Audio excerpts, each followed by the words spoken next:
What really happened inside that Las Vegas hotel room? How does a fun weekend trip for a cheer competition turn into a heartbreaking tragedy? This case started as a simple missing persons concern on the famous Las Vegas Strip, but within hours it became a nightmare that shocked families across the country. Stay with me because the details are disturbing, emotional, and raise many painful questions. You are watching Global USA News. I am Kundi. A missing persons case on the Las Vegas Strip quickly turned into a devastating scenario. A Utah mother is accused of killing her own 11-year-old daughter inside a well-known hotel and casino before turning the weapon on herself. This terrible incident happened while the mother and daughter were in Las Vegas for a major cheerleading competition. What could lead a mother to do something like this to her own child? Today, we take a closer look at the background and the timeline. Before going deeper into this tragedy, let me say something. Even though it is still the beginning of a new year, many people already feel stressed and burned out. Life moves fast. Pressure builds up. People struggle silently. When someone feels overwhelmed, how do they cope? How do they take care of their mental health? These are important questions because sometimes the warning signs are not visible to others. Now, back to the case. The entire cheer community was left in shock after hearing the tragic news about the young girl from the Utah Extreme program. The 11-year-old girl died inside a Las Vegas hotel room last week, and authorities say it was reportedly at the hands of her own mother. They lived in the Salt Lake City area, but had traveled to Las Vegas for a large cheer competition. What was supposed to be an exciting and proud moment for the child and her team quickly turned into sorrow. A shadow fell over the final days of the All-Star Nationals event as word began to spread that a member of a Utah cheer team had been killed. Fellow teams, coaches, and families were left confused and heartbroken. During the event, an emotional tribute was announced. The young girl's medal and national championship jacket were dedicated in her honor. The final day of the competition was dedicated to her memory. Many people were seen in tears. The tragedy came to light on Sunday, February 15th, when concerns were raised that the mother and daughter might be missing. They did not show up for scheduled events organized by Jams Cheer and Dance. The mother and daughter were staying at the Rio Hotel and Casino nearby. They had checked into the hotel on Saturday, and the young girl had already performed with her team that day. According to the Las Vegas Metropolitan Police Department, when the pair failed to appear for Sunday's events, authorities and hotel management began receiving calls asking for a welfare check. Around 10:45 in the morning, police dispatch received a request to check on the well-being of a mother and daughter staying at the hotel. Officers arrived and met with hotel security. They went up to the room and knocked several times. They also called inside the room, but received no answer. At that point, there were no clear signs of danger or suspicious sounds.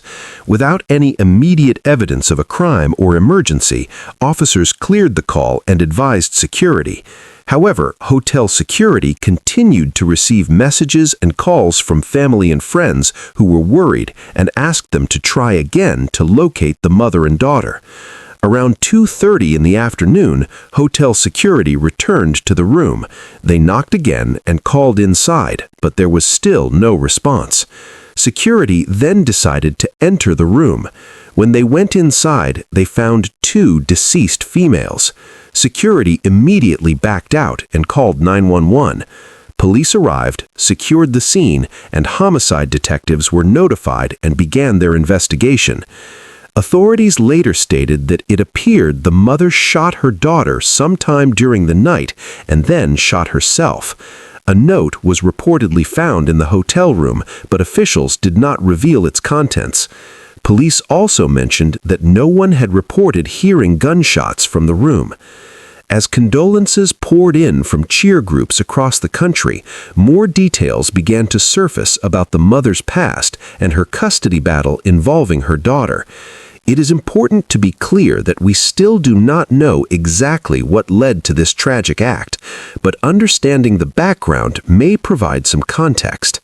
According to Utah court records, the mother and her former husband divorced in 2015 and initially shared custody of their daughter. However, their relationship was reportedly very tense and full of conflict. Court documents show that judges had to step in many times to manage disputes between them. There are hundreds of docket entries related to their divorce, and many of the filings are sealed. In 2020, a judge awarded sole custody of the child to the father. The court found that the mother had engaged in behavior that was described as being on the spectrum of parental alienation. The judge also stated that the mother had committed domestic abuse in the presence of the minor child. Because of these concerns, the mother was initially required to have supervised visits with her daughter. Later on, the court noted improvement in the mother's behavior, and the custody arrangement was modified to a 50-50 schedule. The agreement stated that exchanges should take place at the child's school when school was in session. When school was not in session, exchanges were to happen at the Harriman Police Department. The documents were very detailed. The parents had to park 5 spaces apart during exchanges, and the child would walk herself to the receiving parent's car. Neither parent was allowed to record the exchange. The court order also explained how communication should work. During regular parenting time, the child had to be made available for a FaceTime call with the other parent every Tuesday at 6 p.m. If a parent failed to initiate the call by 6:15 p.m., they would lose the opportunity for that day. All communication between the parents had to go through a specific co-parenting application. At school events, they were not allowed to approach each other, but the child had to be allowed to speak with whichever parent did not currently have custody. Both parents were responsible for splitting the costs of extracurricular activities, such as cheerleading and dance. Anyone familiar with competitive cheer knows that travel, uniforms, and training can become very expensive. Still, none of these court details clearly explain what happened inside that hotel room. A family member later created a GoFundMe page to help with funeral expenses and support the grieving father. The message described the loss as unimaginable and asked the community for help during this painful time. Meanwhile, Utah Extreme Cheer canceled all classes for the rest of the week. Another cheer organization held a vigil to honor the young girl's life. Coaches described her as dedicated, hardworking, and proud of her role on the team. They said she always learned her part and gave her best effort. Teammates said there was now a painful void that could never be filled. Now let's talk about the investigation side. When a case like this appears to be a murder-suicide, law enforcement's main responsibility is to confirm the cause of death and determine whether anyone else was involved. Toxicology tests are usually performed. Evidence from the scene is carefully analyzed.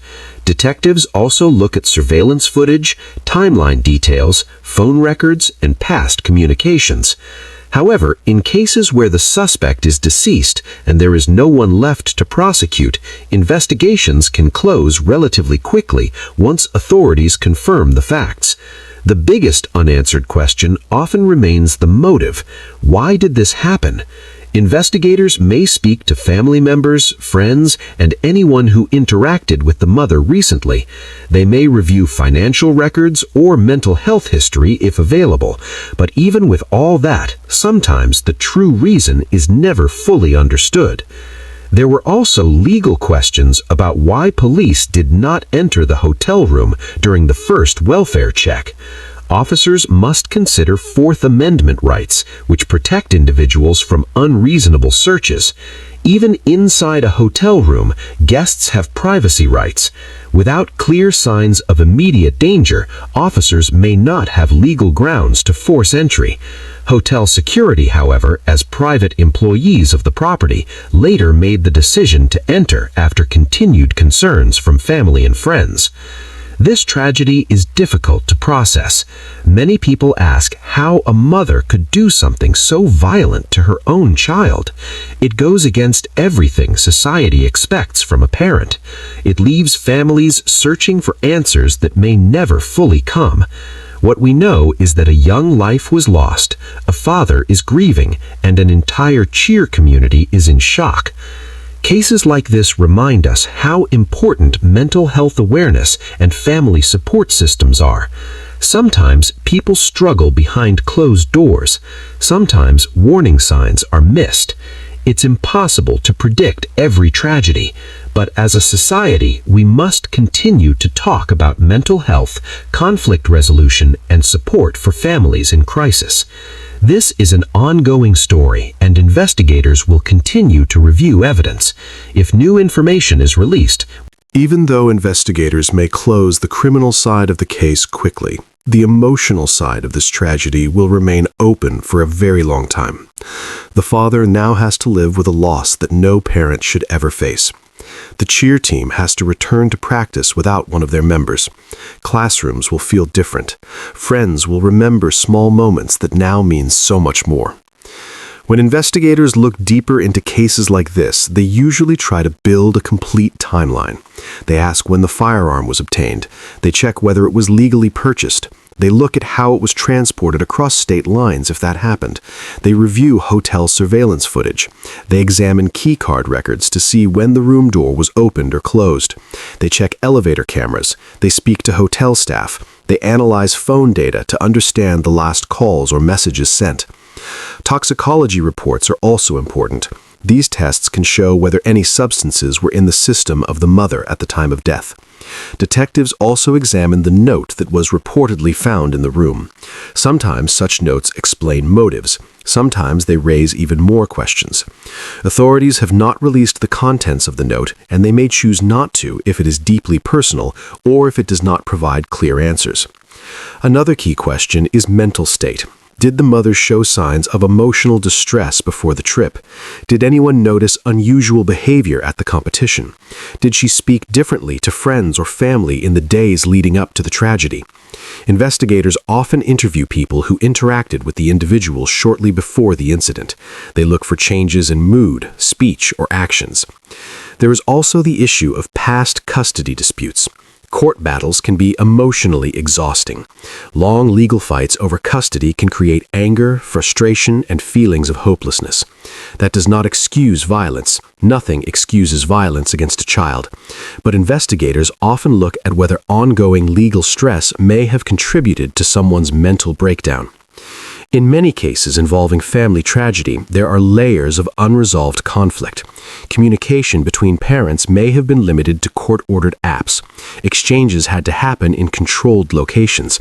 Every small interaction may have required strict rules. Over time, that kind of tension can build emotional pressure. Again, this does not justify what happened, but understanding pressure points can sometimes help explain motive. Some people have asked whether warning signs were missed. That is a difficult question. Hindsight often makes people believe that clues were obvious, but in real time, those clues may appear small or ordinary. Many individuals who struggle emotionally still smile in public. They attend events, they take photos, they post online. It is not always easy to see what someone is carrying inside. Law enforcement officials in large cities like Las Vegas handle many serious cases every year. Once they confirm that this was a murder-suicide and that no one else was involved, resources often shift to other urgent investigations. That is the reality of policing in a major metropolitan area. Still, documentation will be completed, reports will be filed, evidence will be stored. The case will be officially closed once all procedures are finished. Legal experts also explain the issue of entry into the hotel room. During the first welfare check, officers knocked and called out but did not force entry. Under the Fourth Amendment, individuals have protection against unreasonable searches. Even in a hotel room, a guest has privacy rights. Without signs of immediate danger, such as screams, visible blood, or an emergency call from inside, officers may not have legal grounds to break in. Hotel security operates under different authority because they represent the property owner. After repeated concerns and multiple requests from worried contacts, security made the decision to enter the room. Once they saw the tragic scene, they immediately stepped back and contacted emergency services. For the cheer community, this loss is personal. Coaches described the young girl as hardworking and dedicated. Teammates said she always showed up prepared. In team sports like cheer, every member plays a role. When one person is missing, everyone feels it. Competitions are built on trust and timing. One absence creates a visible space. Now, that space carries emotional weight. Vigils were held. Candles were lit. Messages of support were shared online. Parents hugged their children a little tighter. Coaches reminded athletes to speak up if they ever feel unsafe or scared. Schools often bring in counselors after events like this to support students. Grief counseling becomes an important step in healing. This tragedy also opens broader conversations about mental health awareness. Many communities are now asking how to better support parents who are under extreme stress.